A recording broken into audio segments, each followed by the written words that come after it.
Всем доброго утра. Итак, друзья мои, я уже более-менее, скажем так, завершила основные свои дела и нашла немного времени и для канала. Итак, начинаем с вами новый цикл мистических историй у кота-бегемота.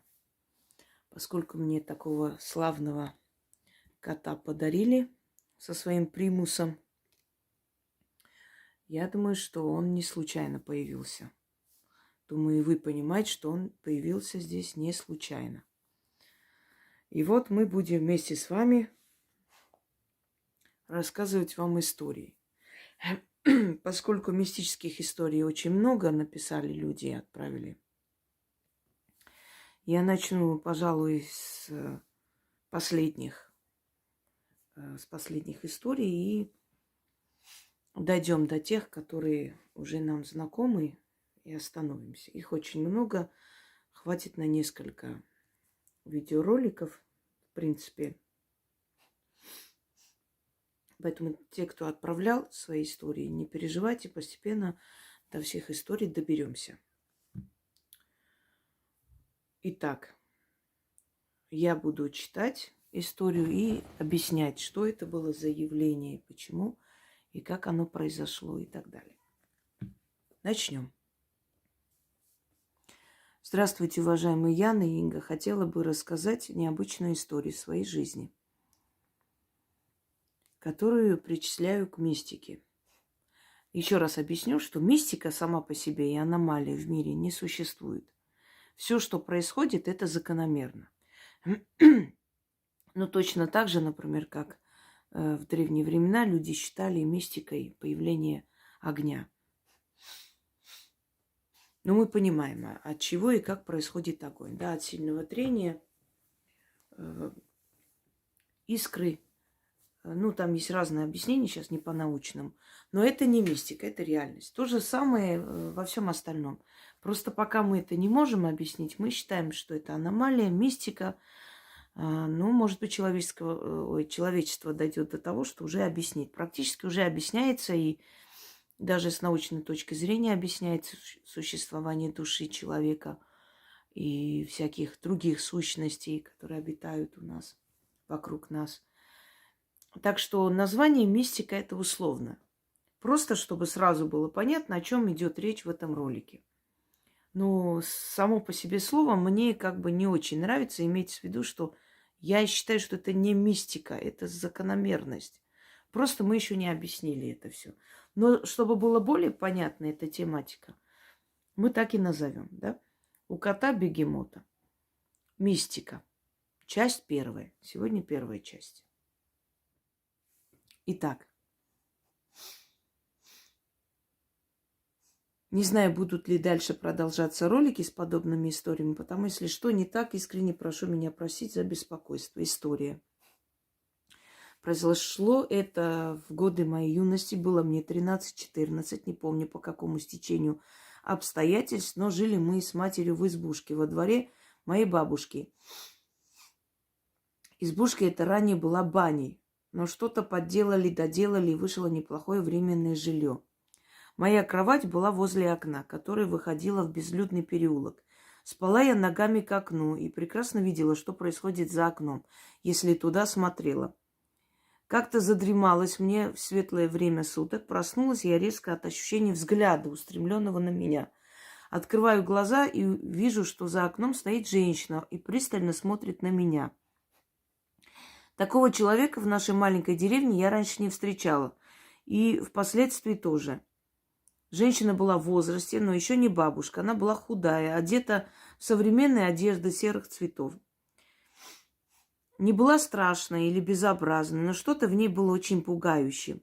Помню острый нос, достаточно большой. А еще тогда подумала, надо же, чем-то напоминает нос моей бабушки.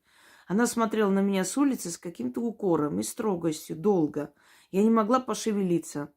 Что было дальше, не помню. Может, я заснула, но женщины этой больше нигде не видела.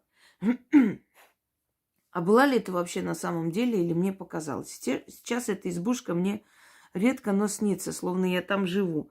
А сны эти неприятные, все время что-то нехорошее происходит в них. Хотелось бы услышать мнение Инги. Сейчас живу в квартире с детьми, и во время сна, при условии, что в квартире я одна, меня иногда будет громкий голос, который произносит мое имя. Юлия. Также интересно узнать, что это за феномен. Это ваш домовой. Я однажды так уснула, одна дома, и посреди ночи громко мне прям в ухо сказали «двери». Я аж вскочила, думаю, что за двери, какие двери? Пошла проверила, оказалось, что я двери забыла закрыть и легла спать. Это меня домовой разбудил, это ваш домовой. Вы проследите, когда вас зовут по имени, что-то происходит. Не обязательно плохое. Может, кто-то приезжает, кто-то звонит вам. Ну, предупреждает, в принципе, домовой, чтобы вы были к этому готовы. Это вот ответ сразу на второй вопрос. Теперь, почему женщина была похожа на бабушку вашу? Скорее всего, это была ваша прабабушка, бабушкина мать. Вот поэтому она была на нее похожа. Если бы вы описали бабушки своей, она наверняка бы ее узнала. Почему она с укором смотрела на вас? Ну, поскольку вы знаете, что я не только объясняю феномен, да, некий, который с вами происходил, да, со всеми, но еще и у меня есть ясновидение, которое может тут же включиться и показать мне всю картину. Я могу вам объяснить эту ситуацию. Вообще в бане жить нельзя, спать нельзя там. Там можно находиться, только мыться, и то не в одиночку. Всегда рекомендуется с кем-нибудь, если это вечером. Потому что в бане живет дух-банщик. И он не любит непрошенных гостей. Он тем более не любит, когда там спят. Именно из-за этого очень часто на Руси вообще, испокон веков и сейчас, частые смерти бывают именно в бане. Угорают люди, там, задыхаются, засыпают, не просыпаются. И часто бывает, что это греховные связи, то есть любовные связи. Ну вот, например, мой бывший свекор, первого мужа, отец, задохнулся вместе со своей любовницей в бане. Закрылся там тайком, и так и умерли они там. Позорная смерть, ну что делать? Вот так ушел человек. То есть баня считалась местом чистоты. Нельзя было там заниматься грехом. Нельзя было там заниматься блудом. То есть, ну, незаконными связями, да, изменой. А вообще в наше время, тем более, для таких дел, куда едут люди? В сауну, в баню, что недопустимо на самом деле. Там приходит человек очищаться не только физически, там приходит человек очищаться духовно. И очень многие болезни скидывают в бане, лечат в бане, детей лечили в бане. Место такое священное, то, что дает человеку чистоту плоти и души, понимаете? И там есть дух-банщик, и в банях жить нельзя, никак нельзя. Это чревато. Я так понимаю, что мама с бабушкой поругались, и она решила, будучи молодой и глупой, она решила, что я со своими детьми буду жить здесь. Мне ничего не надо, я сейчас это все оборудую и будем здесь жить. Естественно, я думаю, что она ее отговаривала, но не смогла отговорить. И вот эта вот женщина, которая пришла с укором, смотрела, она, во-первых, была недовольна тем, что происходит в ее семье. И, во-вторых, что вы выбрали баню, жить в бане. Это было бы опасно. И я думаю, что дух этой женщины все-таки вас оберегал там. Потому что в бане и душат человека. И приходят, видят он в безобразном состоянии, прям вот весь в ожогах. Не могут его вернуть к жизни. Понимаете? И эта душа этой женщины, которая напоминала вашу бабушку, видимо, была ее матерью, скорее всего. И она просто оберегала. И, видимо, у нее терпение лопнуло там стоять и оберегать вас. И она просто смотрела, пытаясь объяснить, что здесь жить нельзя. И так нельзя в семье поступать друг с другом. Нельзя выгонять друг друга в баню с детьми. Понимаете, о чем речь? Вот почему она приходила. Ну, хорошо, что все обошлось, значит, она вас сберегла. Вообще мой совет: никогда нельзя ночевать в бане, оставаться в бане. Это всегда заканчивается плохо. В редких случаях, если обошлось. И вечером не стоит прям ночью ходить париться. Ну, под вечер так можно с компанией. А ночью, тем более в одиночку париться, никак нельзя. Отключается человек. Пойдемте далее. Яна, доброе утро. Меня зовут Екатерина. Можно спросить Ингу про сегодняшний эфир «Плачет домовой». Я все эфиры слушаю, и такое мне уже попадалось. Давным-давно я жила в деревне, в нашей местности. Еще бабушки говорили, если слышишь плач, надо сидеть тихо дома, не выходить. Обычно люди слышали плач ребенка ночью. Бабушки предупреждали, что нельзя, иначе останешься там. Умрешь, и да после такого, да, после такого случалось, потом беда. Обычно плач ребенка послышался мужикам. И они, несмотря на предупреждение, выходили из дома искать ребенка. Что это бабушки не называли нам, детям только говорили, нельзя. Инка что-то знает об этом? Нет, это не домовой плач ребенка. Домовой рыдает немножко по-другому. Это не совсем даже, ну, то есть, может, напоминает где-то ребенка, ну, так вот, подростка, я бы сказала, даже не маленького ребенка. А если слышите плач ребенка вне дома, или вот у меня, например, был случай с моим братом двоюродным Мишей, которого я как-то звала его дух, если помните. Он в детстве видел, как тетенька какая-то пришла и показала ему машинку, он был маленький. Ну, сельский дом, дверь не закрывали, он пошел за этой женщиной, и она начала его заманивать за ворота. Пошли со мной, пошли, я тебе конфеты дам. И он испугался пойти дальше, сказал, что я никуда не пойду. Начал громко реветь. Вышли бабушка, дедушка, проснулись, одним словом, домочадцы. И вот он рассказывал, что она меня заманивает. Она сказала, пошли со мной, конфету я тебе дам. По-разному духи заманивают. Но чаще всего заманивают, если вне дома плач ребенка. Ну, знаете, мало ли что, может, это действительно плач ребенка, может, кто-то ребенка подкинул. В наше время это, собственно, и в древние времена такое случалось, и не раз. Просто выйдите за порог. Вот вслушайтесь, откуда идет плач. Если идет за дверьми, посмотрите в замоченную скважину для начала. Если там ничего нет, подождите немного, потому что ребенок не может немного заплакать и успокоиться, потом с другого места заплакать. Если вы чувствуете, что этот плач ребенка прямо атакует с разных сторон дома, то не надо выходить. Переждите некоторое время. Или кого-то попросите, вместе выйдите, осмотритесь. Если никого нет, потом за забором начинается этот плач. Потом дальше идет плач. Точно так же заманивали у меня друзей. Когда-то были у меня друзья, и они поехали тоже за грибами. И муж ее начал слушать, а никто не слышал, только он. Он сказал, там ребенок плачет. Да может, котенок. Они пошли смотреть. Нету никого. И они поняли, что они очень далеко ушли.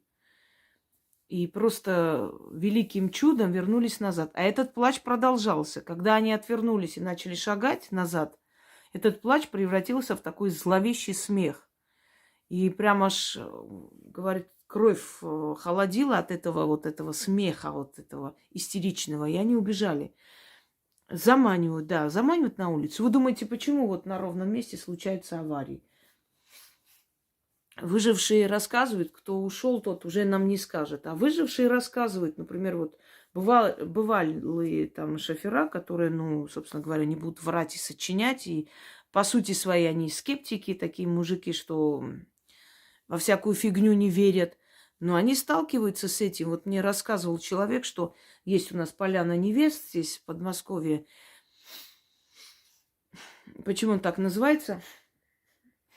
Потому что во время нашествия хана Батыя там похоронили 40 девушек живем. И они мучительно в этой яме умирали. Невестой.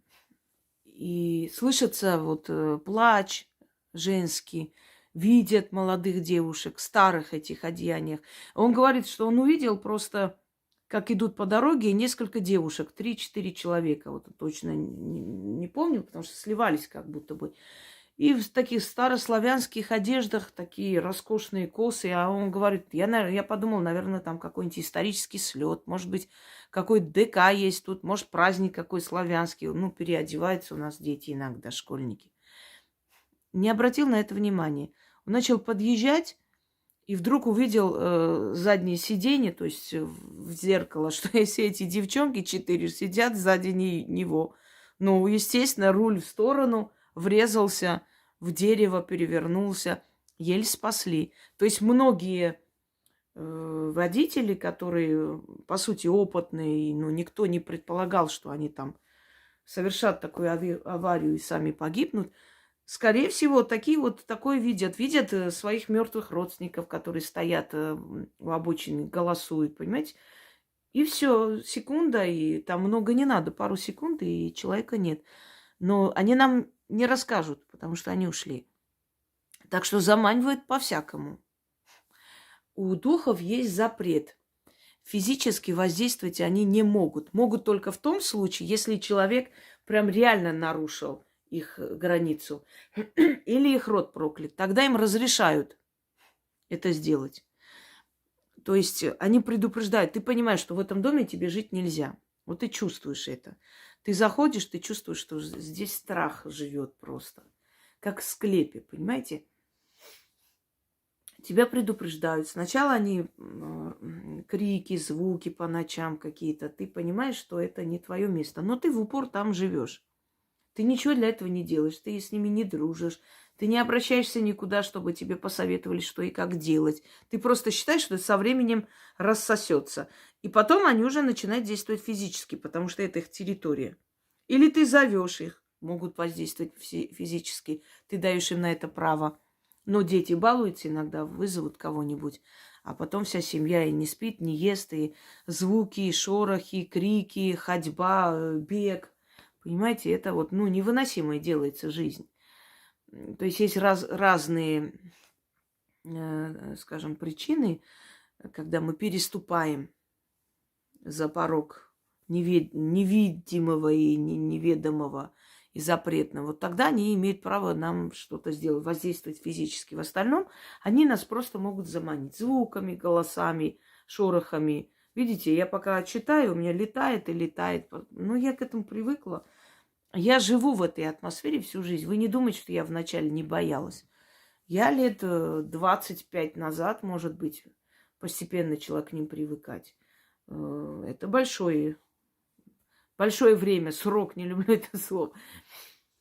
Это достаточный отрезок времени, чтобы привыкать, но боялась я в том числе. Я видела очень много устрашающих вещей, которые лучше вам не видеть и не знать.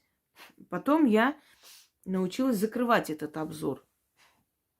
То есть, когда у меня начинает утончаться вот эта вот защитная пленка, можно сказать, перед глазами, ширма, открывается опять потусторонний мир. И ты когда смотришь на куклы, и ты видишь лица там, ты говоришь, так, все, надо начитать. Опять закрываешь на некоторое время, хватает некоторое время, потом опять начинается. Вы никогда не замечали, вы когда вот идете в какой-нибудь мистический дом или в музей, например, долго смотрите на статую, вам кажется, он вам моргнул, вам кажется, он вам улыбнулся. Это не статуя, естественно, делает. Просто энергия проявляется в этой статуе, и она начинает с помощью его черт, лица и, то есть носа, глаз, мимику создает перед вашими глазами, и вам становится жутко. Вот о чем речь. И в музеях так, камеры, когда стоят, они часто это снимают, что моргает, что меняет расположение. Это, конечно, происходит очень медленно, и поэтому это замечается за 2-3 недели, он может отодвинуться там на сантиметров 10-15, понимаете? И когда люди приходят к выводу, что никто не передвигал, а как же он отодвигается? Еще раз объясняю, все эти предметы, они творение рук человека. Но в них вселялись духи. И христианство это переняло, собственно говоря, очень успешно. Вот в католичестве это статуи, изваяния, в православии это иконы, в григорианской церкви или халкидонской это армяне, копты, значит, кто у нас еще? Ими крещенные. Все уже забыла, еще один народ Африки, крещенный в григорианство, именно Григорием Просветителем, эфиопы, да. У них, они крестопоклонники, у них кресты, крест камни и так далее. Но это все не случайно, эти все изображения. В них вселяется некая сила. с годами вселяется. И, ну, смотря что он там отражает, ну, христианские предметы, они в основном отдают обратно мучения и страдания. Потому что люди приходят плакаться, переживают, отдают все свои отрицательные эмоции, да? Если сравнить с фортуной, вы приходите благодарить, радоваться, восхищаться тем, что она опять вам в чем-то помогла. И вы отдаете положительные эмоции. Естественно, она пополняется этими положительными эмоциями. Поэтому такие предметы передают из поколения в поколение. Они несут энергию радости, удачи предков. Пополняется этой энергией, собственно говоря. Мир достаточно многогранен и очень многое необъяснимое. И все, что я вам объясняю и говорю, это капля в море, и, я бы сказала, в океане. Еще больше и больше и больше можно говорить, объяснять, раскрывать и узнавать по новой и прочее. Начнем дальше. Угу. Здравствуйте, уважаемая Яна. Разрешите написать мне о мистических историях, которые произошли только в прошлом году. У нас в доме растут растения алые, черные. Нет, алая. 4 горшка. Это тут прыгает просто и плохо читается. Из них 2 расцвели, а я никогда в жизни не видела, что алоэ цветут. Написано алоэ. Это было в декабре. А накануне Нового года с двора сбежала самая лучшая нетель, то есть корова молоденькая. Мы позвали ветеринара поставить укол против шеи, но мы успели ставить укол, корова не успели ставить укол, корова или успели, как она там написала, вместе слитно, ладно, прыгнула через забор и прямо побежала в сторону леса, как будто ее угоняли. Мы так не знали, как она и пропала, так и не нашли. В тот день я поставила над дверью символ Люцифер. Я подумала про себя, это, конечно, только мое мнение, что это что-то взяли откуп, подумала. Летом мы живем в старом доме, зимой новым недостроенном доме. Это было осенью. Ничего не поняла. Корову вы нашли, не нашли? А при чем здесь мистика? Она испугалась. И при чем здесь Люцифер? Вы знаете, вот я хочу вам сказать, что то, что я ведьма, может быть, кому-то кажется, что вот каждый абсурд я воспринимаю как магию, как символ какой-то, как какое-то послание с каких-то древних времен. Иногда люди фотографируют на стене, то есть проявляется какой-то знак, вот этот знак такой-то. Таких знаков у нас дофига. Это всякие, знаете, геометрические фигуры с разных сторон фоткаешь, напоминает там пчелу, корову, кто что угодно. А при чем здесь мистика? Вы сделали ей какой-то там укол, она испугалась, убежала. Идите ищите эту корову. Она испугалась. Это нормально. Я подумала, может, взяли какой-то откуп. Вы вообще в своем уме? Знаете, я даже продолжение этих историй читать не хочу. Потому что, реально, мне просто вот... Слушайте, относитесь ко всему, вот объясняйте все логически. Не надо все связывать с мистикой. Корова убежала, то есть испугалась врача, убежала. Она где-то ходит. Вы вместо того, чтобы идти корову искать, вы сразу же... Это, наверное, какой-то откуп. Какой откуп? Люциферу ваша корова вообще не нужна 100 лет. Идите, ищите корову, она где-нибудь есть. Она не может пропасть навеки вечные. Она просто там находится. Надо идти и поискать животное, которое живет у вас дома, а не относиться к этому равнодушно и безразлично. Так легко и просто. Наверное, откуп. Точно так же вот собака вышла куда-то, пропала. Наверное, откуп. Ладно, хрен с ней, с этой собакой. Пойду дальше жить. Странные люди. Вот к чему вот засорять эфир такой ерундой? Все. Ищите свою корову. Наверняка вам приведут кто-нибудь. Потому что зима, и идти некуда. Она где-нибудь к какому-нибудь двору подойдет и либо заберут себе, либо приведут вам, отдадут, если совестливые люди, если знают, что это ваша корова. И ерунду всякую, пожалуйста, не пишите больше. Хрень какая-то, правда. Так.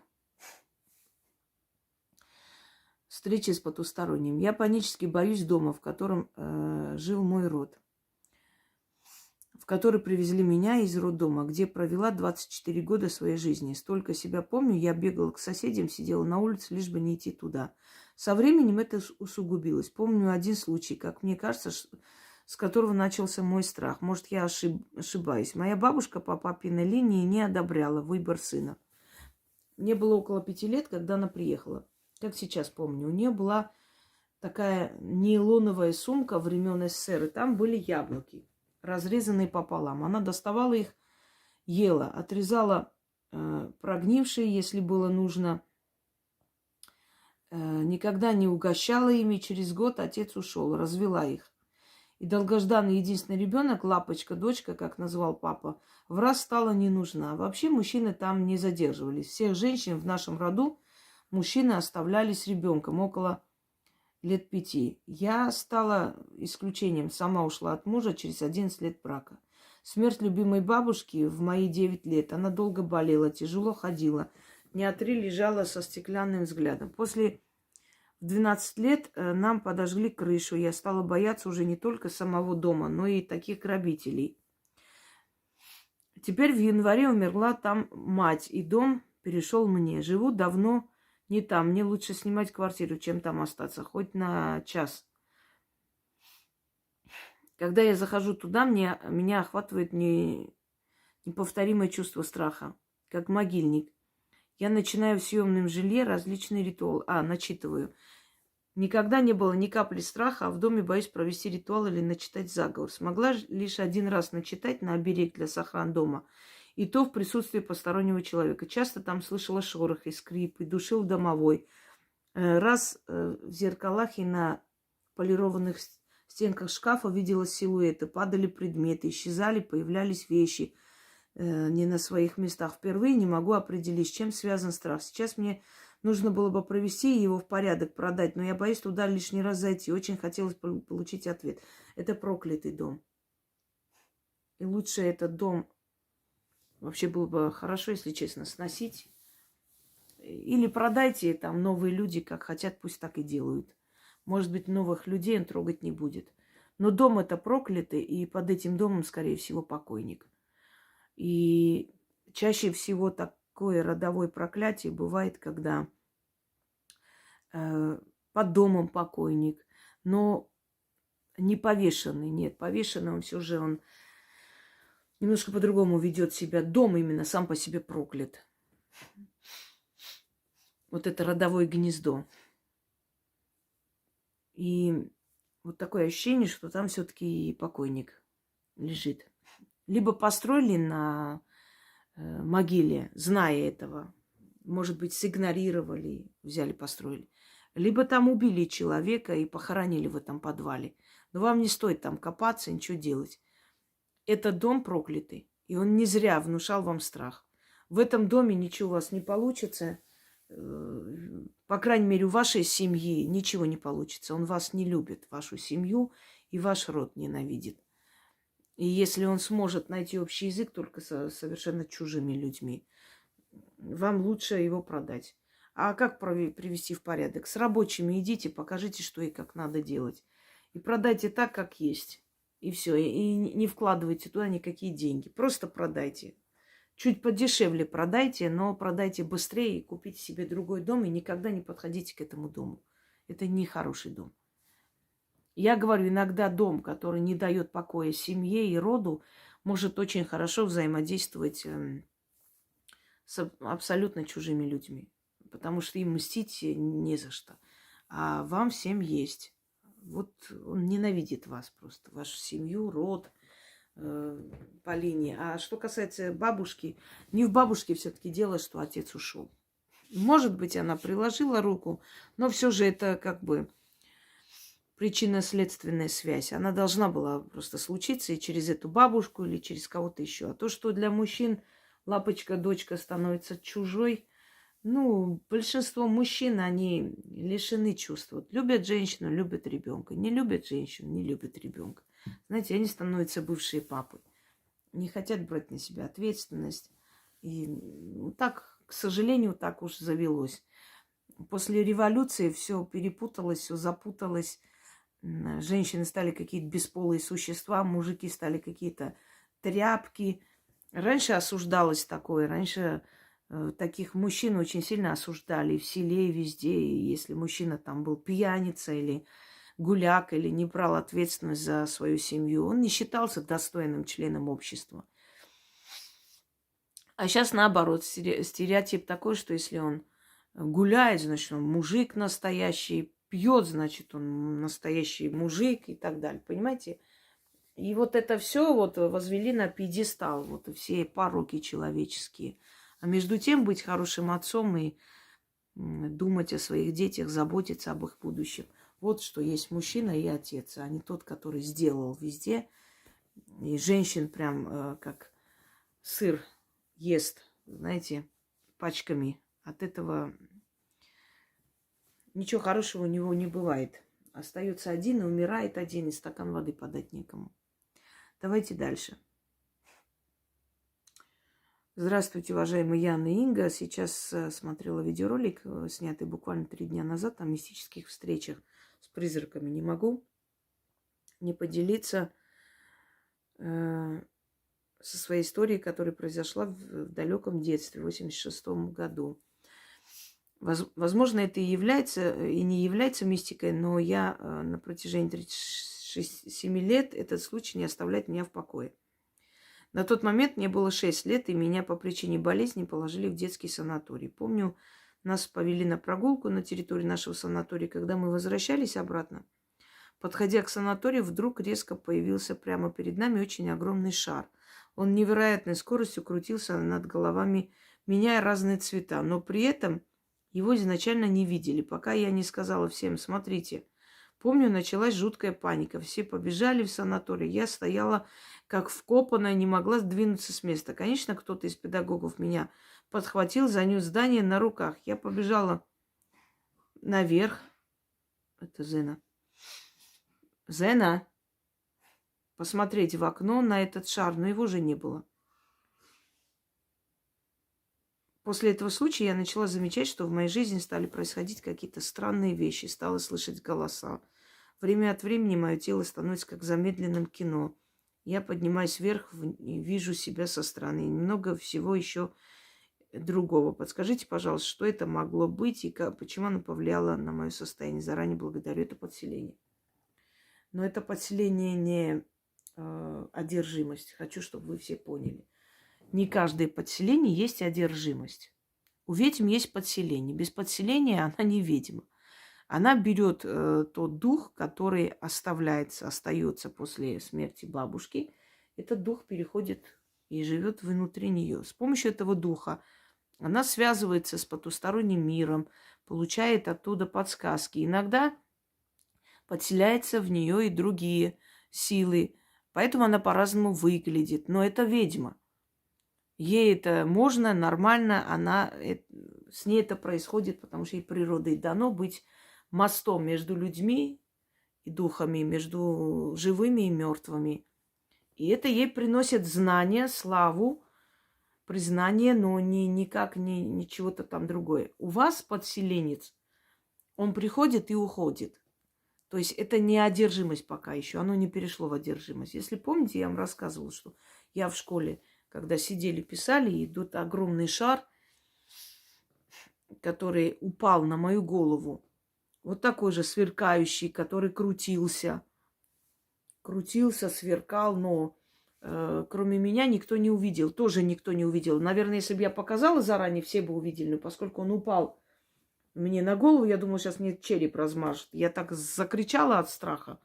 Мне сделали замечание, а оказалось, ничего нету. Я не почувствовала никакого удара. Но после этого я стала странной. Бабушка моя умерла в этот день. Пришла, узнала со школы. И все, и пошло-поехало.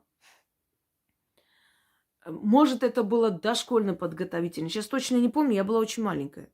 Понимаете? Но это вот время, это произошло. Я вот точно помню этот момент. Вот этот сверкающий шар. Вот как нефтяное пятно. Оно вот так прям разными цветами вот переливается. И оно упало. И это был тот самый дух, который вселился в меня, и я должна была продолжить ее дело. Но в вашем случае это нечто, точно такой же дух, но это не ведьмин дух. Это некий дух, который в вас вселился, тот момент. И он, когда приходит, в вас вселяется, вы видите это все.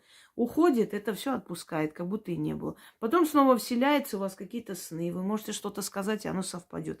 На самом деле это опасно. Это со временем может превратиться в одержимость. Ему понравится.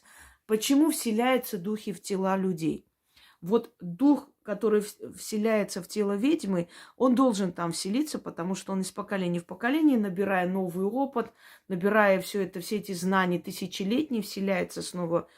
Это как бы моя душа, она моя душа. Но есть еще некто, кто внутри меня живет в ладу с моей душой. И подсказывает мне, что надо делать, как надо делать, с чем пришел человек, что у этого человека происходит. Понимаете? Это и есть родовая сила, называется, сила ведьмы.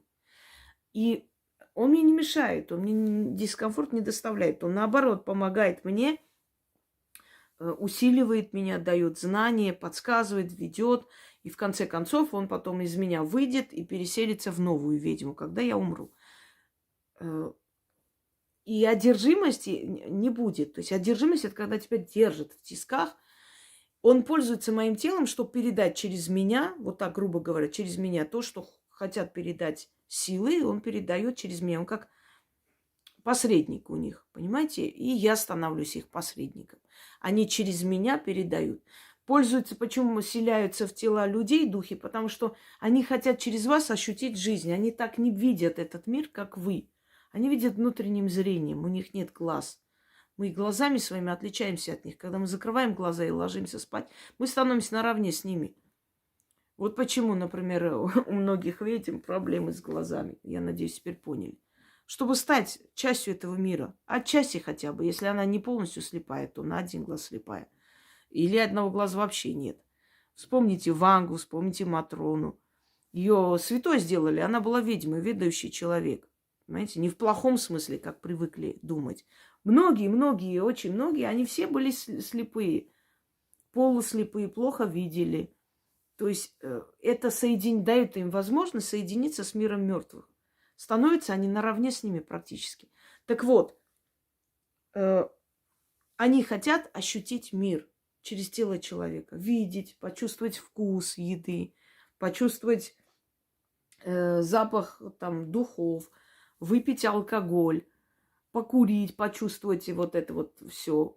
Это тоже энергия, которую они берут. В некоторых есть подселенец, и он очень злой. И эти люди сеют зло. Вот посмотрите мой там видеоролик, я вам объясняла, да? Собиратели Гаваха.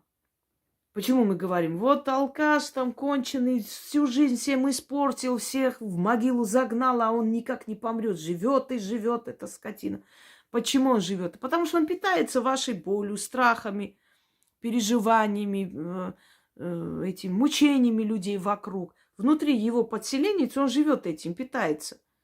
И для того, чтобы подольше питаться, он должен делать все, чтобы он подольше жил, чтобы пользоваться. А потом этот подселенец уходит, и этот бедный несчастный умирает где-нибудь под заборами. Понимаете, о чем я говорю? Пока это не превратилось в одержимость, надо что-то с этим делать. Подселенец это. Это был дух. Он просто в вас вселился. А почему вселился? Почему не в каждого можно вселиться, а в кого-то еще? Потому что люди рождаются с разными печатями. Есть люди, которые были не нужны этому миру, которые бы хотели абортировать и избавиться, а потом они родились. Они уже рождаются без каких-то защит в этом мире. Поэтому эти силы с ними могут делать все, что угодно. И жизнь сломать, и вселиться в них, в их тела. Понимаете, почему? В кого-то возможно вселиться, в кого-то никак. Доброго времени суток. Пишу вам по поводу мистических историй. Произошло все года 3 назад. Было лето, на улице жарко. Спать ложились с открытым окном. Примерно в 5 часов утра я проснулась от лая собак. Взглянула в окно, лучше бы я этого не видела. Посреди улицы кто-то шел. Вид у него был как у черта. Рога, копыта, лохматый, черный, тяжело дышал. Шел, озираясь по сторонам. Это что-то Я так испугалась, что долго не могла себя успокоить. Вот такая история. Если вас не затруднит, ответьте, пожалуйста, кто это был. Заранее спасибо. Сущность некая. И часто так бывает. Вот иногда бывает ночью. Ни с того ни с сего, как начинают в селе собаки лаять. Никого нет на улице. И они прям аж срывают с цепи. Прям вот такой лай стоит в ушах звенит, и никого нету. Понимаете, был случай в нашем селе. Мой дед сидел, курил на балконе и смотрел в соседские дома. Видит, старуха какая-то идет, и собаки начали поднимать лай. Это было ночью. Ночью вышел, все спали, и он пошел покурить. И собаки начали лаять со всех дворов. Прям дико аж выть начали. И вот эта бабка, она, значит, зашла в один дом через ворота. Он, говорит, еще подумал, что она посреди ночи ходит. Что это за старуха? Не смог распознать. Она зашла в один дом, вышла. Потом перешла через дорогу, прям еще так бодро шла быстренько, невзирая на ее горбатость. Зашла в другой дом. Через некоторое время еще в какой-то дом зашла и ушла куда-то, исчезла. Он ничего не понял. И наутро узнал, что у нас рядом там шахта в Грузии. Добывает золото. Ну, прям такая большая вот эта вот воронка, рытая. Карьер, по-моему, называется. И наутро узнал, что из нашего села трое спускались вниз, и на них камень упал. В общем, они упали в этот вот во враг, и их раздавило. Камнепад случился там. Погибли. И он вспомнил с ужасом, что вот эта старуха заходила именно в эти дома. Зашла, вышла. И вот собаки начали выть. Сущности, их много. Они принимают любое обличие. Они могут стать и ребенком, они могут показаться и как черт, и как угодно. Вот есть у них такое вот желание. Вот они несут какую-то страшную весть, они, значит, оборачиваются в нечто страшное. То есть, понимаете, привыкайте к этому. Они живут вокруг нас. Не бойтесь этого. Воспринимайте спокойно. Но и не особо не лезьте узнавать, что это такое, почему, откуда. Вы никогда не узнаете природу этих созданий.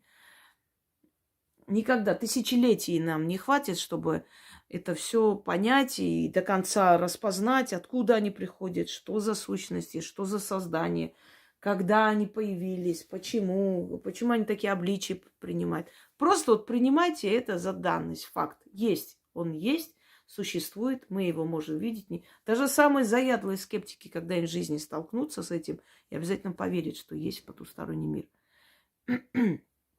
Он есть. Есть мир духов. Мы уйдем в этот мир духов. Их очень много. Они как ступенчатые, разные ступени, понимаете? И по профессии уйдут, и по национальности уйдут, и спросят, куда ты хочешь. И такая привилегия будет у людей после смерти.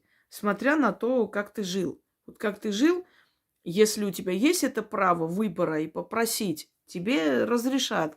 Если ты нарушал законы Вселенной, нарушал, имеется в виду, страшно, да, переступал эти законы, то у тебя не будет выбора. Тебя определят туда, куда они посчитают нужным.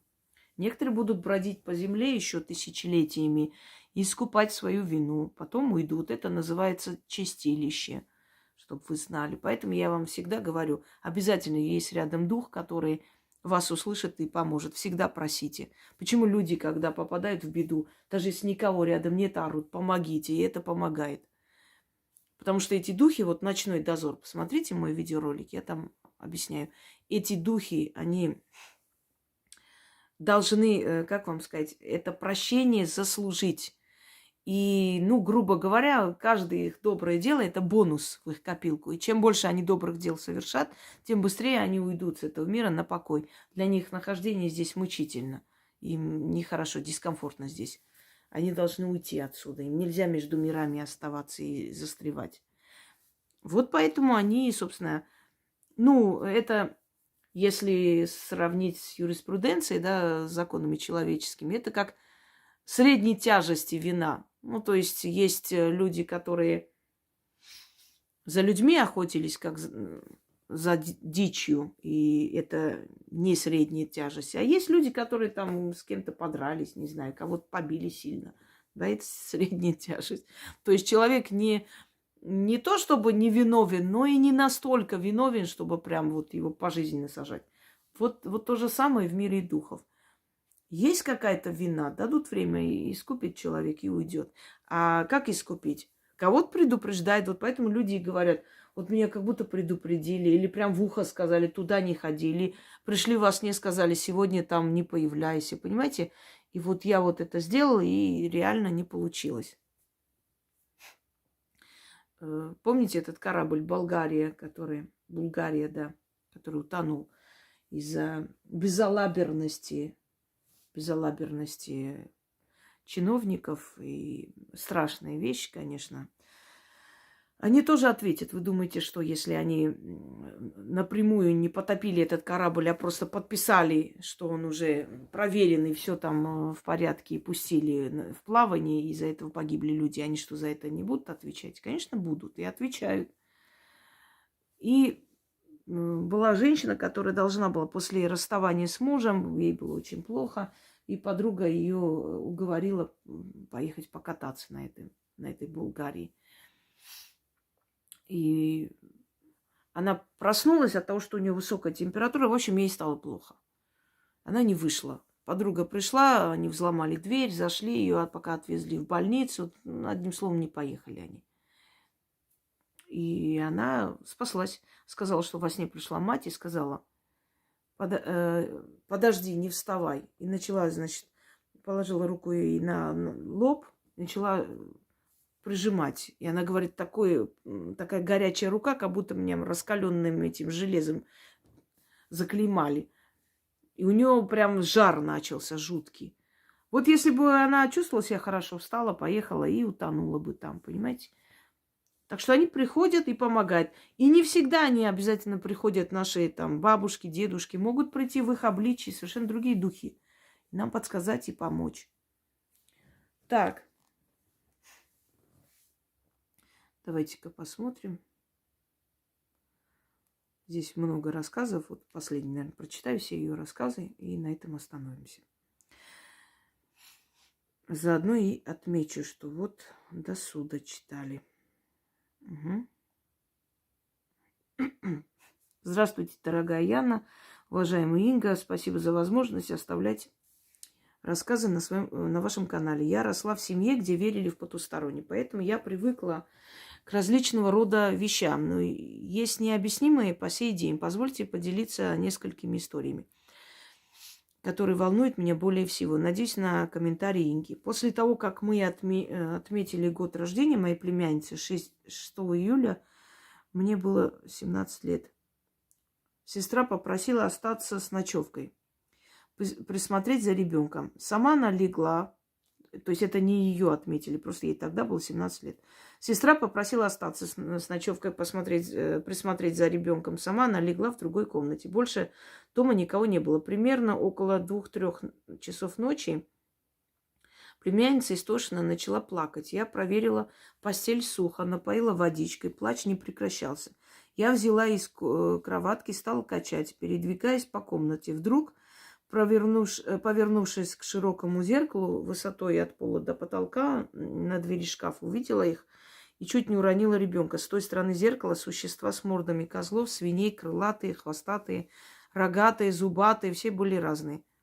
Один за другим. Они пытались пробиться к нам через тонкий зеркальный слой, прыгая, рычали, издавали жуткие звуки. Мне почему-то подумалось, что им нужна моя племянница. Выйти вместе с ней из комнаты я боялась. В коридоре тоже зеркало. Найдя единственный угол в комнате, где бы мы не отражались, я встала туда, закрыв собой племянницу, которая продолжала плакать на моих руках. Страх леденил душу. Я громко звала сестру, но безрезультатно. Тогда я набрала сил и попыталась успокоиться, повернулась к зеркалу, уверенно и зло сказала им, что я здесь за главную, чтобы убрались, оставили нас в покое. Через какое-то время они исчезли. Ребенок успокоился, уснул после... Уснуть после я не смогла. На утро рассказала сестре, она, естественно, ничего не слышала, ни моих криков, ни плача дочки. Скажите, пожалуйста, что это могло быть? Мог ли этот случай как-то навредить в дальнейшем мне с племянницей? Связано ли это с праздником Ивана Купалы? Я вам объясню. Зеркала – это порталы. Когда мы приносили какие-то зеркала в детстве, находили, игрались, там, ну вот зеркало какое-то валяется, несем домой, и бабушка нас ругает. Что вы этот дверь чертей сюда тащите? Дверь для чертей. И заставляла у нас вынести обратно.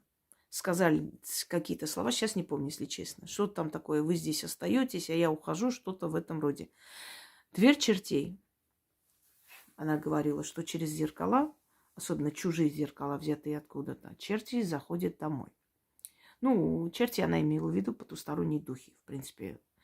Сельские люди, они так по-простому все называли, у них там нету научных книг. Во-первых, дни рождения – это очень сильные дни. Я говорила, что дни рождения, они самые опасные для человека дни, они обнуляют его жизнь, и по новой начинается все. Дни рождения больше всего умирает людей, чем обычно. И основное количество смертей людей приходит ближе к дню рождения, чуть дальше от дня рождения. Вот заметьте, практически не дожил несколько дней до дня рождения или умер прямо в свой день рождения. Очень часто. Что это было? Если это был Иван Купала, если в этот день отмечали день рождения, если это был какой-то сильный день, то могли они прийти через эти зеркала. Часто дети или плачут громко, или начинают хохотать, с кем-то играться. Это очень опасно. Если такое часто происходит, рано или поздно с вашим ребенком что-то случится. Надо обязательно что-то сделать, очистить помещение, начитать что-нибудь, забрать ребенка с этого помещения к себе. В деревнях я много слышала рассказы своей бабушки, прабабушки, там, что ребенок всю ночь играл, а утром нашли прям как лапой ударили вот по спине, вот это вот осталось вот 5 пальцев на спине, и ребенок умер без причины, без никакой. То есть не болел, ничего, просто умер, не стало. Забрали душу, называлось. Теперь смотрите. Вы действительно увидели сущности. И действительно, если это был такой праздник, они могли из-за чего-то... Ваша сестра могла какую-то ошибку допустить. Может быть, она взяла какую-то вещь откуда-то дома хранила. Может, какую-то старинную вещь ведьмы ей передали, она не понимает, что это такое, красивый шкафчик или что-нибудь там поставила. Знаете, женщина купила из аукциона, там из этих старых вещей, какую-то штучку 18 века, в общем, для вазы, подставку. И у нее начался кошмар. И муж чуть не разбился. Очень страшные вещи. Когда ей сказали, откуда это, она не верила. И вынесла, на всякий случай, все-таки сожгла. И все прекратилось. То есть могли с этой вещью прийти. Вы же не знаете, да? Она же тоже могла не понять. И до сих пор не понять, от чего это. Могли с этой вещью прийти эти сущности в ваш дом. И зеркала, они их заперли, не дали им выйти оттуда. Обычно зеркала благодарят. Ставят рядом свечу, зажигают и благодарят, отдают энергию зеркалу. Если зеркало там отражает, но не пускает. Понимаете, зеркала есть сильные. Это потусторонняя тать называется. Тать вообще темные, тайные. Татью на Руси и воров называли. Тайные, темные по ночам ходят, невидимые какие-то. Но это так просто сравнение. А вообще тати – это тайные, темные дебри, неизученное, то, что ночью ходит, то, что никому не видно. Вот она, тать потусторонняя. В таких случаях, если вы в зеркале видите отражение какое-то страшное, и вам страшно, вы говорите, тать потусторонняя, потусторонняя тать, древняя мать, запри, не впускай сюда, заклинаю. Запомните вот эти слова. И потом это зеркало надо занавесить, после чего надо мыть, протереть и зажечь свечу, чтобы окончательно закрыть этот портал. Но если будет продолжаться, лучше это зеркало вынести лучше позвать знающего человека, который вам отчитает и объяснит, что там надо делать. Сами лучше вот этим всем не занимайтесь, потому что это тоже опасно. С зеркалами самое опасно. Теперь поняли, почему я говорю, что с зеркалами не балуйтесь. Только у знающих мастеров можно, которые уже себя зарекомендовали, показали, объяснили, только у них можно взять такие работы и делать без страха, что с вами что-то случится. Через зеркало бьют в лицо. Я вам рассказывала, что учительница там в молодости вызывала какой-то там жениха, и оттуда очень сильный удар получила по лицу. У нее лицо скривилось, она так и не вышла замуж. Преподавала, все. Ну, осталась одна. Так, начнем.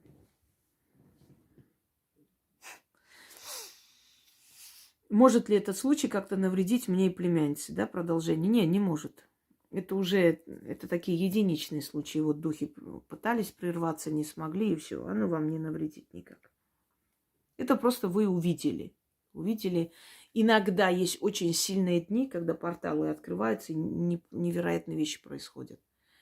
Вы никогда не замечали, вот если в зеркале там расчесываете волосы, и в один момент ощущение, что вы другого человека видите, совершенно другого. Ты думаешь, это что такое? Там махнула рукой, затрясла головой, глаза закрыла, открыла, опять ты вернулась обратно. Демон, который оттуда смотрит. Но уже надо настораживаться, если это увидели, страшно. Откройте мою лекцию «Зеркала в магии», там объяснено все. Есть темные зеркала, есть холодные зеркала. Вот есть зеркало, в котором ты себе нравишься просто. Вот хоть какая, подходишь, такая красавица. А есть зеркало, такая скотина, тебя вот такой бочкой показывает с разных сторон. Думаешь, я тебе, устрою. Я тебе поменяю, выкину нахрен отсюда. Холодное зеркало. Она отражает холодные эмоции, нехорошие, отрицательные. И пугает по ночам, понимаете? Так. Теперь в этой квартире живем мы с сыном. Ему было 5. Когда он жаловался мне, говорил, что за ним наблюдает черное долговязое чудовище с красными глазами. Попросила сына нарисовать это существо рядом с его мечом и щитом. Таким образом объяснила ему, что победит чудовище.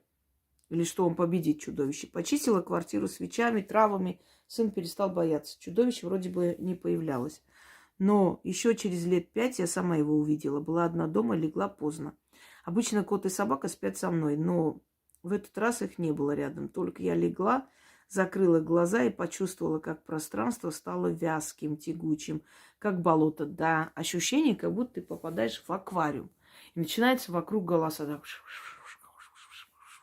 Вот ты погружаешься в какую-то вот жижу, понимаете? Время начинает протекать по-другому. Все замедленной съемки показывается. И ты не можешь понять, что происходит. Такими безумными глазами смотришь вокруг. Ты попадаешь в эту вот воронку. Они через тебя проходят. Вот их энергия, вот как поезд проезжает, мы всегда говорим, что возле поезда, возле электрички или поезда метро не надо становиться, потому что волной затягивает. Она же не просто идет, она же волну дает. Самолеты рядом не летают, запрещено, потому что они могут попасть под турбулентность, да, друг друга. Там вот эта волна, энергия, они источают эту энергию. И вот они сначала с этой энергией прям вот давят на тебя аж, вот как вот сметают, как ветер, а потом сами появляются. Поэтому почему предвестник этого, что скоро появится что-то, увидите, это когда ощущение, как будто время начинает по-другому протекать, как вы попали в какое-то место, какую-то воронку, не можете понять, что происходит, сгущается все вокруг, и одним словом вы находитесь вроде здесь, но как будто вас за ухо вот так вот тянут вверх, и то есть вот непонятное состояние. Это предвестники, скоро придут. Если вы почувствовали такое, но не увидели его, значит, он где-то ходит рядом, где-то находится. И будьте осторожны, значит, надо чистить помещение. Давайте послушаем. Так. Как болото. Тяжелым, горячим тело налилось свинцом. Чувствовал, как нечто медленно передвигается от соседской стены мимо кровати ко входу из спальни. Они парализуют сначала, потом приходят, понимаете? Я приоткрыла один глаз и подумала, что стану седой. На меня смотрел плотный черный силуэт человека высокого роста. Вместо глаз светящиеся красные щелки. Он бездвижно стоял, и я испытала животный ужас. Зажмурившись, боялась пошевелиться и вскрикнуть не могла. Страх держал. Мысли скакали табуном. Когда я разозлилась, чего вдруг должна бояться это существо, закрытыми глазами четко и грозно сказала ему: «Уходи, тебе здесь не место. Я спать собралась, ты мне мешаешь». Буквально сразу почувствовала облегчение в комнате. Но некое присутствие, уже не такое тяжелое, всегда ощущалось днем и ночью. Вот я сейчас вспомню, как вы говорили тогда, когда племянницу хотели спасти, вы сказали: это наш дом, уходите отсюда. Эти слова помогают. Они прям, знаете как, создают им нетипичную ситуацию. Они привыкли, что человек должен бояться. И они этим страхом усиливаются.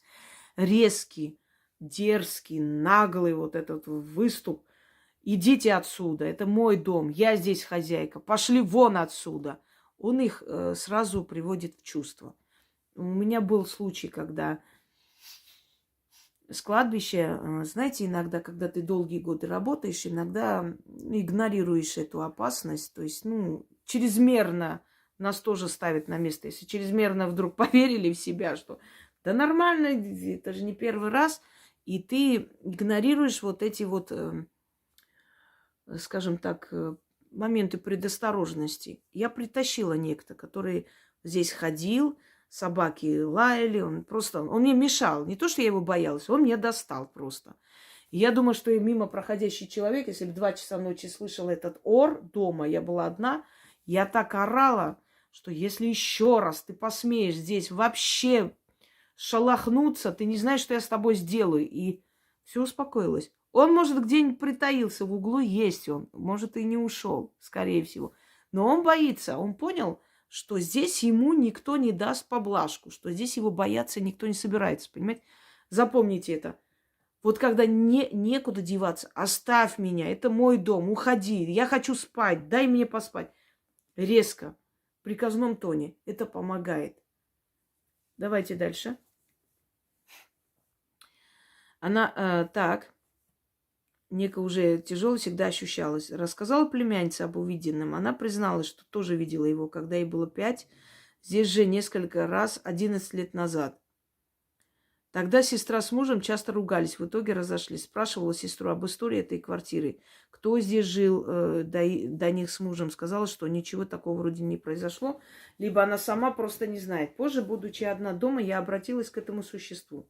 Попросила не пугать нас больше. А если со злом продолжит являться, то буду чистить дом и позову кого-нибудь сильного в помощь, чтобы прогнать. Пока что спокойно. Скажите, пожалуйста, кто это был, почему является с интервалом в 5 лет. Он там живет просто. Помните, как новый русский, да, крокодил, когда он плавает в Ниле, крокодил подходит. Ты кто такой? Пошел вон отсюда. Ты что тут делаешь? Крокодил уплыл. 2 раз. Я не понял, ты что тут делаешь? Ну-ка, пошел вон. В 3 раз опять. Ты кто такой? Ты что тут делаешь? Да я живу здесь, живу. Тьфу ты. И уплыл. Вот то же самое он 1 раз вам скажет. Ты что хочешь от меня? Что ты приходишь? Да живу я здесь, елки-палки. Вот почему я прихожу. Живет он там. Вот такой он, дух этого дома. Не домовой он. Но он дух этого дома. Скорее всего, недалеко от этих зданий был либо кладбище, либо склеп. Либо, может быть, разрушили что-то такое, храм вместе с погостом, и много веков назад потом сигнорировали это дело и построили там целый квартал. А он вот вас выбрал, вот этот дом, ему там уютно, он там был внизу когда-то, жил. И он приходит иногда, периодически, набираться силы, набираться энергии новой. Следующий рассказ. 2,5 года я жила одна в Ростове. Уехала туда работать. Хотела переехать вместе с сыном в большой город. Я художник и дизайнер, но приходилось работать не по профессии, чтобы прокормиться. Меняла много рабочих мест, что меня тяготило. Я извиняюсь, просто я сейчас вышла со своими собакинами гулять, поэтому немножко одышка сейчас пройдет. Хотелось заниматься любимым делом, но было страшно, что не потяну сама нас двоих с сыном. С мужем развелась, давно пил, бил и прочее, с ребенком не помогал. Переехать не вышло, вернулась домой. Однажды на новом рабочем месте я осталась одна, хотя в этот день были все сотрудники, даже директора приехали, что редкость. Резко наступила тишина, все будто замерло на 2 этажах здания. Вот почему с кем-то происходит часто мистические истории, а у кого-то очень редко или вообще никогда не бывает. Просто есть люди, которым дано видеть больше. Вот у них открыта эта видимость к потустороннему миру. Это не дарование, это не знание магии. Это просто возможность видеть больше. Вот в роду у них так. Им открыто больше мир потусторонний, чем другим людям. Поэтому у них часто бывает такое. Они часто это видят, то, что другим не дано видеть. Так вот,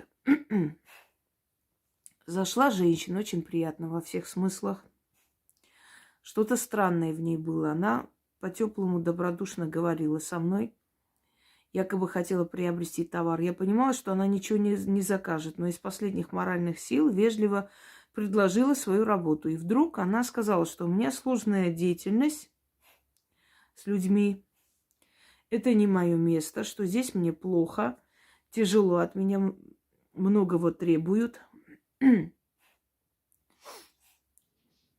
Что я творческий человек, и она видит мои произведения в других странах. Описала их, сказала, что там они будут популярны. Я оторопела сначала, откуда она знает, что у меня на душе. Затем поделилась с ней переживаниями, что боюсь, что женщина мягко... Что боюсь, но женщина мягко настаивала, чтобы я начала заниматься своим делом хотя бы понемногу и постепенно бросила всякую другую работу. Мы дружески распрошались. Она пожелала успехов. Я поблагодарила ее за наш разговор и совет.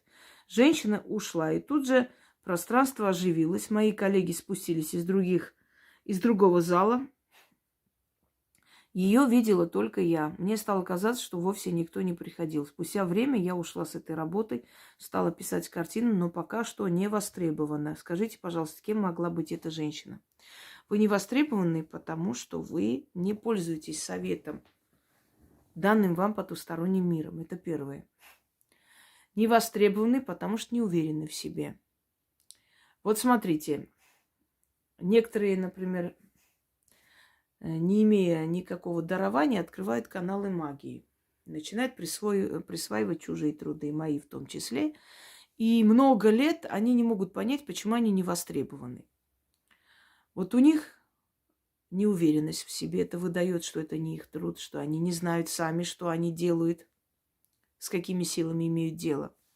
Во-вторых, они все время оправдываются, что они через боженку Господа Бога, они светлые, хорошие, никакой бесовщиной не занимаются. Дальше они говорят, я не инстанция, там последняя инстанция истины, да, и не претендую на это. То есть они ни за что не отвечают. Это люди, которые, не являются никем, могут не нести ответственность за свои труды, за свои слова. Поэтому у них нет успеха. Они не уверены в себе. Они знают, что это не их место. Если вы уверены в том, что вы художница, значит, вы должны это продвигать, а вы не уверены в себе. Вы считаете, что я не так могу, может, у меня не так получается. Нет, здоровая критика, конечно, замечательна, но это не критика, это самоедство, самобичевание. Поэтому у вас ничего не получается. А вы попробуйте открыть, показать свои труды, попробуйте канал открыть, попробуйте показать, что вы рисуете, попробуйте начать дарить свои труды просто детскому дому, детскому саду, школе. Пусть люди замечают. Многие великие художники так и делали. Первые годы своей работы они делали совершенно бесплатно. Пока не увидели, с кем имеют дело. А потом начали у них заказывать. Теперь они востребованные мастера. Я вам говорила и повторяюсь, садитесь, изучите биографии известных художников, как они начинали, с чего начинали. Вот недавно я видеоролик выпустила, буквально месяц или полтора назад. 10 шагов к богатству. Посмотрите, там вся инструкция. Последуйте этому. Поэтому у вас не востребованность, хотя вы талантливый человек. Теперь, когда приходит нечто из потустороннего мира, такое ощущение, как будто пространство замирает, останавливается. И после, как этот человек уходит, или не эта сущность в виде человека, все оживляется резко. Это происходит доли секунды. Это вам казалось, что вы с ней беседовали долго, разговаривали. Это было несколько секунд. За несколько секунд все замерло вокруг. Вы попали во временную воронку. Все стало как в замедленном кино. И вот она пришла с вами говорить. Кто она могла быть? Она могла быть сущность, которая слышит вас. Та же самая сущность, которая появилась как в виде огромного мужчины. Она могла появиться сейчас в виде женщины. Или он. Он просто увидел вас, полюбил, вы понравились. Он увидел вас смелость, целеустремленность. Он же слышит ваши разговоры и так далее. И как тебе посоветовать? Таким образом, прийти на работу в виде любезной, красивой женщины. Если бы туда вошел мужик, не отесанный, не бритый, по-моему, навряд ли вы бы стали с ним разговаривать так любезно 2 часа, как вам казалось. Но поскольку пришла приятная дама, и, скорее всего, наверное, вот такого бальзаковского возраста, да, как будто бы из 19 века, вы с ней начали общаться. Это может быть кто угодно на самом деле. Но эта душа хотела вам помочь. Это не ваш предок. Эта душа хотела вам помочь. И поэтому сказала, не бойся хотеть большего. Твои работы достойны того, чтобы выставляться в разных странах. Только наберись смелости и знай, что ты это можешь. Вот и все. Да, ее никто не видел, кроме вас. Наверняка. Даже если у вас есть видеомонитор, там, если бы вы просмотрели, вы бы увидели, что вы сами с собой разговариваете, стоите. Мы часто в детстве замечаем, когда взрослые люди идут, сами с собой разговаривают. Они говорят, а это я сама с собой. На самом деле они просто не хотят нам говорить, потому что знают, что им не поверят и почтут их, то есть зачтут, извиняюсь, за сумасшедших. Поэтому они и не говорят. А часто бывает, что они видят их. Видят, начинают разговаривать, беседовать. Иногда в домах, где старики очень долго живут одни, без никого, никто им не помогает, родные, близкие не приходят, они начинают с кем-то говорить, общаться, им так легче становится жить. И они видят кого-то. Сущности, которые там обитают, начинают появляться им. Они, знаете, как старость, это как то же самое впадать в детство. Вот как ребенку открывается потусторонний мир, и он говорит, потому что знают, что ребенок, даже если объяснит, ему никто не поверит, значит, он не выдаст эти тайны тонкого мира. Точно так же старик. Старик, который уже считает полусумасшедшим, уже старым, старческий маразм, там не принимают всерьез, смеются, что он там с кем-то говорит. Вот этому старику могут появиться они и показаться. И начинает с ним говорить, беседовать много лет. Он не чувствует себя одиноким, потому что там ходят, потому что ему говорят, это ты забыл выключить, выключай, это ты должен сделать, иди поешь, ты не ел, и так далее. Заботиться о них.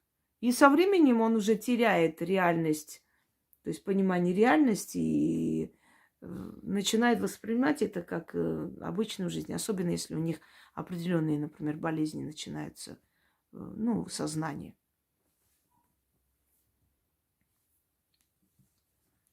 Дальше. Еще одна история. Мне было 28, крест уже давно перестала носить и отошла от христианской веры. Задавалась массой вопросов. Искала источники истины о религиях, Боге, своем предназначении.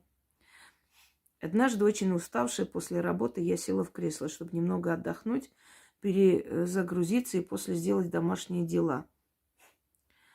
До сих пор не знаю, что со мной случилось, был ли это сон или нечто другое. Возможно, вы сможете объяснить. Сознание погрузило меня в странное состояние. Я все ощущала. Настолько реально, что чувствовала запахи, слышала звуки, ощущала все физические при этом... все физически. При этом я понимала, что я должна внимательно смотреть и прислушиваться к каждой детали. Ведут меня стражники по площади с брусчаткой. У меня связаны руки, ноги, путаются во многочисленных грязных подолах. Спотыкаюсь в какой-то деревянной обуви, телом с непривычки трудно управлять, оно чужое. Эта девушка лет 15-17, невысокая, с пышными формами, очень длинными светло-рыжими волосами. У меня аж совсем другой типаж. Поднялась на помост. Оттуда уже все рассмотрела. Европейский город, примерно 14-15 века. Здание в романовском готическом стиле. Изучала в Институте истории искусств. Толпа вопит, плюет, мне громко зачитывает приговор, смертной казни, называя какое-то длинное мое имя. Анна Мария Д. чего-то там. Легко понимала чужой язык. Мне было это любопытно, с жадностью пыталась запомнить. Все, увидела за толпой, вдали среди старых зданий кто-то наблюдает за происходящим, скрываясь ото всех. Это был молодой, невероятно привлекательный мужчина с черными волосами до плеч, точенным лицом, высокий, статный, во фраке.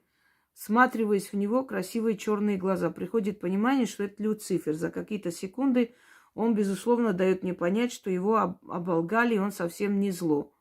Что зло на самом деле по ту сторону от него. Объяснил, что бояться мне нечего, что даже после смерти со мной все будет в порядке, потому что я под его защитой. Почувствовав уверенность, я стала вести себя саркастично, перебивать и поправлять читающего приговор, смеяться над ним, заигрывать с одним из стражников и кричать толпе, что они все идиоты. Палач приготовился, но мой покровитель вдруг вышел из укрытия, словно режиссер велел остановить происходящее со сломами. «Хватит, она уже все поняла». Приказал стражнику быстро увести меня. Толпа стала расходиться, и он в ней затерялся. Мне было мало, у меня остались вопросы. Я попыталась найти его в толпе.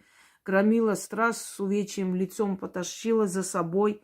Мы шли в темноте по вонючим грязным тесным улочкам. Даже цокот копыт лошадей слышала вдали. Меня привели с высоким воротом, и пока страж стучал в них, я сбежала на поиски. Тут вижу, как на пустой улице идет Люцифер в компании своего помощника, коренастого лысого мужчины с щетиной, тоже во фраке. Они куда-то очень спешили. Я, обнаглев в конец, подбежала, взяла его под руку. Он не отреагировал, лишь молча шел со мной. Стоило мне прикоснуться к нему, как мне открылось неизвестно. Я не могу передать словами, какое вселенское невероятно сильное чувство спокойствия, защищенности и любви ощутила. Это было прекрасно. Все вокруг стало неважно. Одновременно просто от моей эйфории отвлек лысый, обращаясь ко мне любезно, как истинный джентльмен. Таким оборотом речи уже давно никто не разговаривает. Он вежливо отвел меня в сторону и объяснил, что у них очень много важных дел, что мы еще встретимся, я получу свои ответы, но позже, что они за мной присмотрят, и сейчас мне срочно нужно возвращаться, иначе застряну здесь. Я послушалась, но, поцеловав мою руку на прощание, все растворилось. Через 4 года случайно нашла ваш канал, благодаря ему получила много понятных ответов на мои вопросы и так далее, и так далее. Хочу вам сказать, что вы увидели. Это называется пограничное состояние. То, кого вы увидели и приняли за Люцифера, скорее всего лишь один из его представителей. Поскольку вы искали ответы на вопросы, и сняли крест, и искали смысл жизни, искали вопросы, то есть ответы, откуда приходят духи, зачем мы живем, и много другое. Как и любой творческий человек, вы переполнены этими эмоциями. И они вас просто услышали. То, что вы увидели себя в рыжем обличии, в обличии ведьмы, это говорит о том, что... Это не говорит о том, что это реинкарнация, вы где-то были, потому что это не существует. И это не ваш предок. Это говорит о том, что вы человек, который идете против толпы. И они для вас примитивны слишком. Но они вас казнят за это. И, скорее всего, всю жизнь то высмеивают ваши какие-то видения, то говорят, что это ерунда, то говорят, что займись нормальным делом. Тоже мне там художник, дизайнер, это несерьезно. Там, если бы это было так легко, все бы так зарабатывали. Как обычно говорят неотесанная толпа. Вот они вас казнят, а вы на них плюете. Вам показали ваше состояние души. Какая вы на тот момент. В поисках. Вы хотели его найти. Он вам пришел сам. точнее, отправил своего посредника, представителя, который вам сказал, придет время, ты все узнаешь. Сейчас не углубляйся. Вот то, что вы вцепились в него, это говорит о том, что вы углубились в это. И вы хотели получить ответ очень настырный, очень быстро и сейчас. И вам дали понять, что за нами ходить не стоит, не надо углубляться, не надо, скажем, беспокоить эти силы, что они сами, когда найдут время и посчитают нужным, когда вы будете готовы, они придут и дадут тебе ответ на все твои вопросы. Вот и все. Это пограничное состояние. Вам просто показали определенную сцену, которую в переносном смысле можно отнести к вашей жизни. Казнь невежественной толпы, ваше презрение к людям, которые не то что малообразованные, а глупые по натуре своей, примитивные. И силы, которые все время за вами присматривают, и в конце концов вас привели, показали, и все по полкам объяснили, кто есть кто, кого следует бояться, а кого нет. Собственно, это пограничное состояние. Углубились вы в это время и увидели свою душу, себя, которую привели на казнь, на заклание, и которая презирает эту примитивную толпу. И силы, которые увидели вашу любознательность и ваш поиск. Они вас заметили и дали понять, что рано или поздно ты узнаешь, приведем тебя, а сейчас нам нужно идти, у нас и так много дел. Вот что вам показали эту всю сцену, вот объясняю таким образом, это так и есть. Так, друзья мои, на этом все. Желаю всем удачи. Мне нужно еще много дел сегодня успеть сделать, но в любом случае вот этот цикл программ, передач, новых видеороликов, мистических историй мы будем продолжать. Спасибо еще раз дарителю этого замечательного кота. Мне стало очень спокойно спать, и сны такие радужные начали сниться, необычные, когда я этого кота поместила там, возле себя в спальне. Такие мистические куклы и мистические, скажем так, изображения, да, каких-то героев или просто богов, сущностей и так далее, они обладают определенной энергией, и со временем в них вселяется некто или уже вселяется, когда его делают. Вот почему работа мастеров, она очень ценится. Она необычная, то есть она совершенно отличается от того, что мы покупаем в магазине, где там ширпотреб, где вот заводское там производство, и таких делают много, миллионов продают. Они отличаются от работы мастера. Мастер вкладывает туда душу, энергию свою. И оно оживляется этим всем. Давайте я вам покажу со всех сторон этого красавца. Вы увидите, как реалистично он сделан. Видите? Вот. Такой вот мистический кот. Всем удачи. Мы с бегемотом пойдем немного отдохнем. И потом периодически, время от времени, будем продолжать и отправлять, точнее, читать ваши мистические истории и давать им оценку. И хочу сказать, еще раз напомнить, что те, которые хотят отправить свои истории, отправляйте. Но отправляйте в будни до 10 вечера. Просто пишите Яне и четко, ясно излагайте, что вы хотите сказать. Ну, еще и те, которые хотят отправить голосовые по поводу того, что получилось у них, мои ритуалы, и как получились. Может, тоже отправить, мы это тоже озвучим. А мистические истории только СМС, без голосовых. Все. Всем желаю удачи.